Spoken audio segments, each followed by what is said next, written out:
¿Qué es el fascismo? O mejor dicho, ¿qué fue el fascismo? Para entender cómo surge esta ideología o doctrina, primero les haré unas preguntas.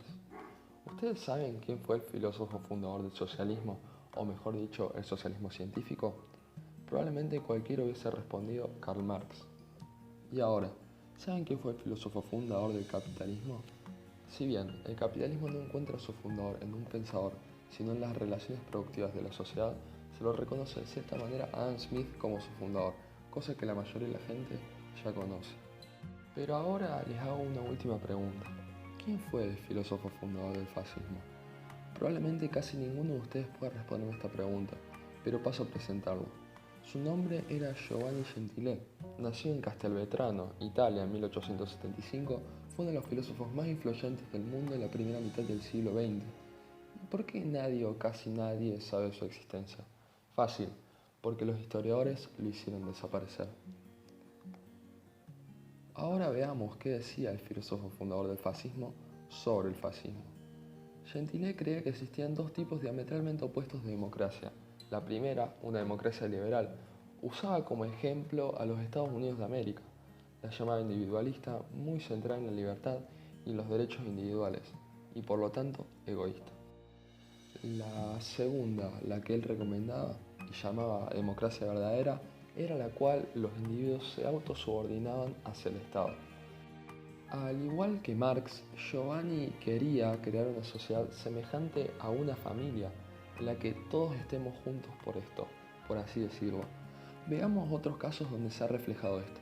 Por ejemplo, en la convención de 1984 del Partido Demócrata, el gobernador de New York, Mario Cuomo, comparó los Estados Unidos con una familia extendida, donde a través del gobierno todas las personas cuidaban el uno del otro. Nada ha cambiado. 28 años después, el eslogan de la Convención Demócrata de 2012 fue: "El gobierno es la única cosa a la que todos pertenecemos". No obstante, cada presidente republicano desde los años 70 fue llamado fascista. Gentile también afirmaba que el fascismo era una forma de socialismo, de hecho, su forma más práctica. Mientras que el socialismo de Marx movilizaba al pueblo sobre la base de sus clases, el fascismo movilizaba al pueblo apelando a su identidad nacional, así como a sus clases. Para Giovanni, toda acción privada debe ser orientada a servir a la sociedad. No había distinción entre interés público y privado. ¿Y quién es el brazo administrativo de la sociedad en estos casos? Nadie más y nadie menos que el Estado. Es él quien le dice a las personas qué hacer y cómo pensar.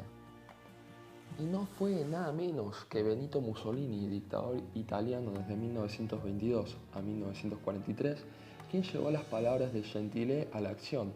En la doctrina del fascismo, una de las primeras declaraciones fascistas, Mussolini escribió: "Todo está dentro del Estado y nada humano existe o tiene valor fuera de este". Cabe aclarar que Giovanni fue su coescritor.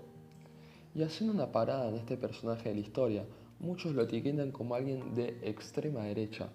Pero recordemos que Benito se afilia en 1900 al Partido Socialista Italiano y en 1908 empieza a escribir una revista revolucionaria sindical denominada como Avanti. Y hasta su mismísimo padre había seleccionado su nombre por el dirigente socialista Benito Juárez. Además, aprovechemos para citar algunas frases de este ex dirigente italiano. Socialismo significa la elevación y purificación de la conciencia individual, y su implementación será el resultado de una larga serie de esfuerzos. Todos, en realidad, desde el profesional al obrero, pueden poner una piedra en este edificio, realizando un acto socialista todos los días. Durante toda mi vida fui socialista internacionalista. Cuando estalló la Gran Guerra, vi que todos nuestros partidos que eran internacionalistas se convirtieron en socialistas nacionalistas. Eso me pasó a mí, y eso es el fascismo. El fascismo rechaza frontalmente las doctrinas del liberalismo, tanto en lo político como en lo económico. ¿Y ahora qué pasa con los nazis? Para comenzar, el nombre del partido era Partido Nacional Socialista Obrero Alemán, y se pudieron denotar diferentes medidas dignas de su nombre, como por ejemplo la fijación de salarios mínimos, el control de precios, la expropiación de tierra a los judíos, la expansión de la base monetaria y la creación de una autarquía tratando de sustituir importaciones y cerrándose al mercado nacional. En el fascismo, el pueblo es el Estado y el Estado es el pueblo. Esta frase nos puede llegar a dar una idea para realizar una definición concreta del mismo. El fascismo es un tipo de colectivismo metodológico que supone que la población o raza tiene una conciencia común y que el Estado es su manifestación política. Esta doctrina descarta al individuo sus intereses y objetivos para pasar a ser subordinados a un ente mayor o superior, por así decirlo, como la raza o la nación.